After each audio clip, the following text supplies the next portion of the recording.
रीमा बहुत ही खूबसूरत औरत थी।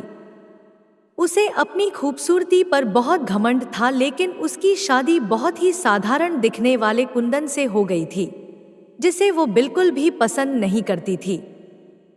कुंदन दफ्तर के मार्केटिंग विभाग में क्लर्क का काम करता था। महीने के 10 दिन वो टूर पर ही रहता।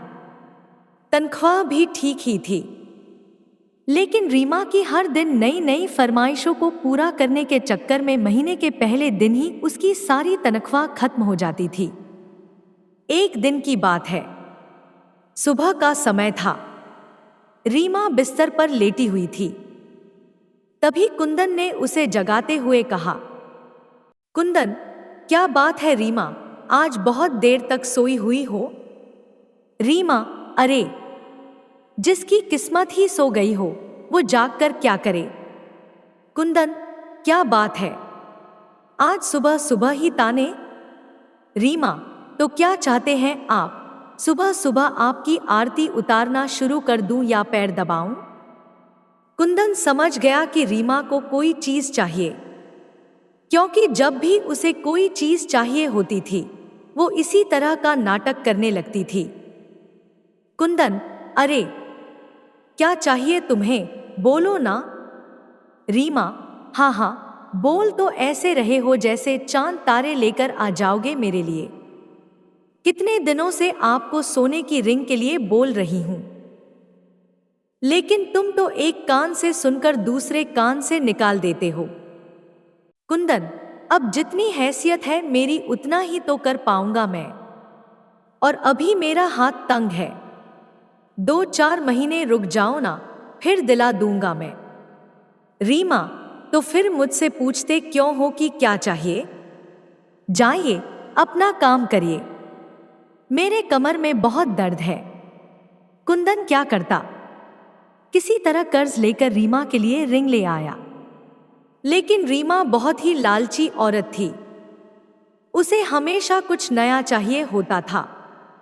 इस बीच रीमा के पड़ोस में एक नया शादीशुदा जोड़ा अमर और ममता रहने के लिए आए। जब अपनी बड़ी सी कार में से अमर और ममता उतरे तो रीमा अपनी बालकनी से उन्हें देखते हुए सोचने लगी, रीमा, वाह, कितना हैंडसम लड़का है, क्या मस्त कपल हैं दोनों, काफी अमीर भी लग रहे हैं दोनों, कितनी महंगी कार है इनकी, और एक मेरे पति हैं, न शक्ल अच्छी है और न ही कमाई। रीमा को जब पता लगा कि ये जोड़ा बिल्कुल उनके बगल में रहने के लिए आया है तो वो उनसे दोस्ती करने के लिए मचल उठी। खास तौर पर अमर से उसकी दोस्ती करने की बहुत इच्छा थी।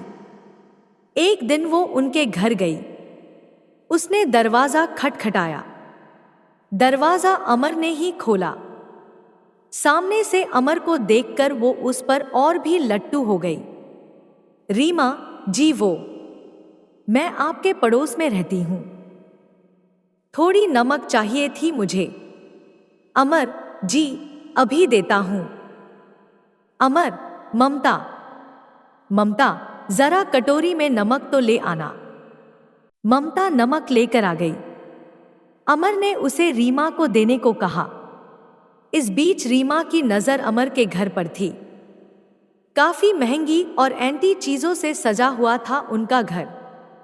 जब ममता ने रीमा को नमक की कटोरी दी तो उसकी नजर ममता के गले में पहने नेकलेस पर गई। उसने अंदाजा लगाया कि ये हीरा का ही होगा। ममता और अमर दोनों ने को घर के अंदर आने को कहा तो उसने कहा कि फिर किसी दिन। रीमा जब नमक की कटोरी लेकर अपने घर गई तो कुंदन की नजर उस पर गई। कुंदन, अरे, घर में तो इतनी सारी नमक पड़ी है, फिर तुम पड़ोस से मांगकर क्यों ले आई? रीमा, ये बात आपकी समझ में आ जाती तो आप अपने ऑफिस में क्लर्क नहीं होते। धीरे धीरे ममता अमर और रीमा से दोस्ती बढ़ाने लगी। जल्द ही वो उनका विश्वास जीतने में कामयाब हो गई। कभी कभी ममता किसी काम से बाहर गई होती तो वो मानता की गैरहाजिरी में भी अमर के पास चली जाती और उससे घंटों बातें करती। अमर, अरे, बस करिए भाभी, आप तो हंसा हंसा कर जान ही ले लेंगी। अरे, ऐसा मत कहिए अमर। आपकी जान हमारे लिए बहुत कीमती है। हम तो आपके लिए अपनी जान भी दे सकते हैं। एक बार बोलिए तो।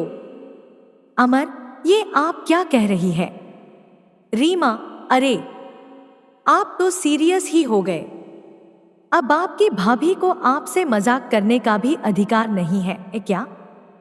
इनडायरेक्टली वो अमर को कई तरह के इशारे भी करती और उसे अपने झूठे प्रेम जाल में फंसाने की कोशिश भी करती, क्योंकि उसे पता था कि अमर बहुत ही अमीर है और वो उसकी सारी ख्वाहिशों को पूरा कर सकता है।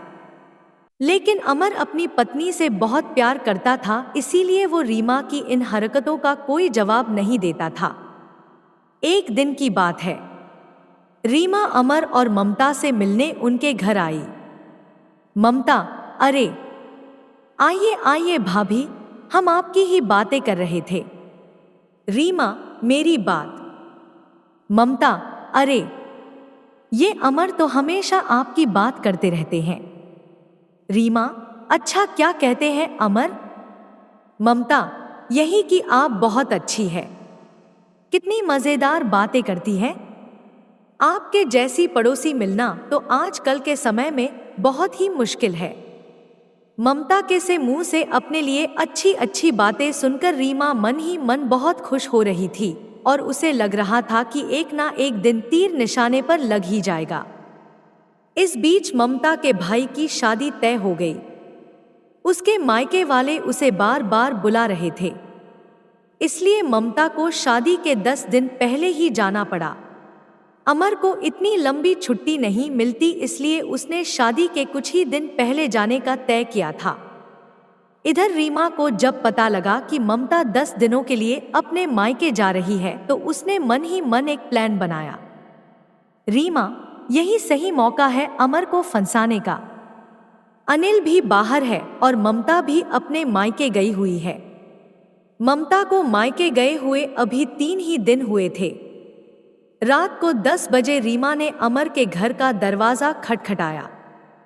अमर ने जरा देर से दरवाजा खोला।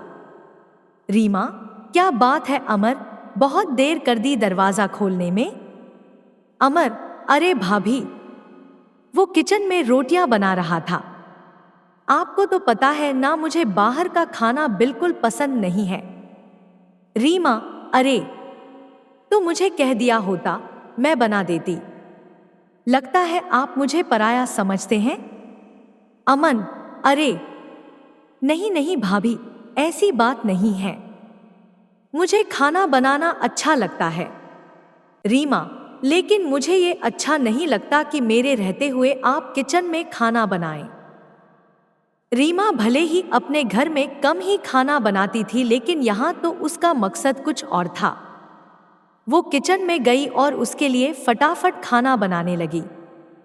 उसने ना सिर्फ खाना बनाया बल्कि अमर को खिलाया भी। अब तो रीमा सुबह शाम उसके घर आती और उसका खाना बनाती। अमन को रीमा का ये स्वभाव बहुत अच्छा लगा। एक दिन, अमर, रीमा भाभी, मैं आपको क्या कहूँ, सच में आप मेरी बहुत मदद कर रही हैं। नहीं तो खाना बनाना और ऑफिस भी संभालना सच में बहुत मुश्किल काम है। एक दिन की बात है। रीमा सुबह सुबह अमर के घर आई। अमर को लगा कि हर दिन की तरह वो खाना बनाने आई होगी, लेकिन हर दिन वो 7 बजे के बाद आती थी। लेकिन आज तो 8 ही बज रहे थे। रीमा, अरे अमर, वो क्या है ना कि आज मेरा शॉवर खराब हो गया है। बुरा ना मानो तो मैं आज तुम्हारे बाथरूम में नहा लूं? अमर ने हामी भर दी। इधर रीमा तो किसी और फिराक में थी। उसने अमर के बाथरूम में कैमरा छुपाया और उसमें ऑटोमेटिक क्लिक बटन ऑन कर दिया। थोड़ी देर बाद वह जोर से चिल्लाई। अमर डर गया कि आखिर क्या हो गया। वो भागा भागा बाथरूम के पास गया। उसे देखकर रीमा अचानक से उससे लिपट गई और उसे जोर से पकड़ लिया। अमर को समझ नहीं आ रहा था कि आखिर हुआ क्या है। इधर कैमरा अपना काम कर रहा था। रीमा बहुत देर तक जब उससे लिपटी रही तो अमर को भी अब अच्छा लगने लगा था। लेकिन अचानक अमर को लगा कि उससे गलती हो रही है, इसलिए उसने उसे झटके से हटाया। रीमा, ओह सॉरी अमर। वो क्या है ना कि नहाते नहाते अचानक से पता नहीं कहां से दो कॉकरोच बाथरूम में निकल आई। उसे देखकर ही मैं डर गई और जोर से चिल्ला पड़ी। अमर अब भी रीमा से अपनी नजरें नहीं मिला पा रहा था। इधर रीमा अपने प्लान में कामयाब हो गई थी। अमर के साथ उसकी सारी तस्वीरें कैमरे में कैद हो गई थी, जिसमें उन दोनों ने एक दूसरे को गले से लगा रखा था। अगले दिन वो सारी तस्वीरें अमन को लिफाफे में अपने घर के बाहर पड़ी मिली। उन तस्वीरों को देखकर उसका दिमाग झन्ना गया। तभी रीमा वहां गई। उसके हाथ में भी एक लिफाफा था। रीमा, अमर, ये देखो, किसी ने कल हमारी तस्वीरें खींच ली है। वो मुझे ब्लैकमेल कर रहा है और कह रहा है कि अगर मैं 5 लाख रुपए उसे नहीं दूंगी तो वह यह तस्वीरें मेरे पति को दिखा देगा। अमन देखो, मैं एक सीधी शादी भारतीय नारी हूं। मुझे नहीं पता कल किसने ये हरकत की है। अमन को भी कुछ समझ नहीं आ रहा था। उसने 5 लाख रुपए रीमा को दे दिए। हालांकि उसे रीमा पर रत्ती भर भी शक नहीं था, लेकिन रीमा ने एक बार फिर से उससे 10 लाख रुपए मांगे तो उसका दिमाग ठनका। फिर भी उसे ज्यादा शक नहीं हुआ। उसने 10 लाख रुपए भी उसे दे दिए। लेकिन जब अमर ममता के पास जाने की तैयारी कर रहा था तो रीमा ने फिर से उसे 3 लाख रुपए मांगे। इस बार अमर को लगा कि दाल में जरूर कुछ काला है। हालांकि गलती उससे भी तो हुई थी।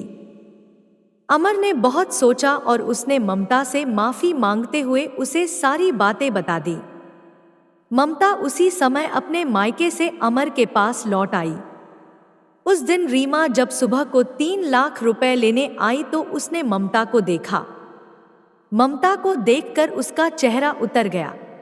रीमा, अरे तुम कब आई ममता? ममता, जी अभी आई हूं भाभी। उसके बाद ममता ने अमर और रीमा की सारी तस्वीरें उसे दिखाई और कहा, ममता भाभी, आपने मुझे बताया क्यों नहीं कि कोई आपको इन तस्वीरों के लिए ब्लैकमेल कर रहा है? मैं अभी इन तस्वीरों को लेकर पुलिस स्टेशन जा रही हूं। पुलिस का नाम सुनते ही रीमा के होश उड़ गए।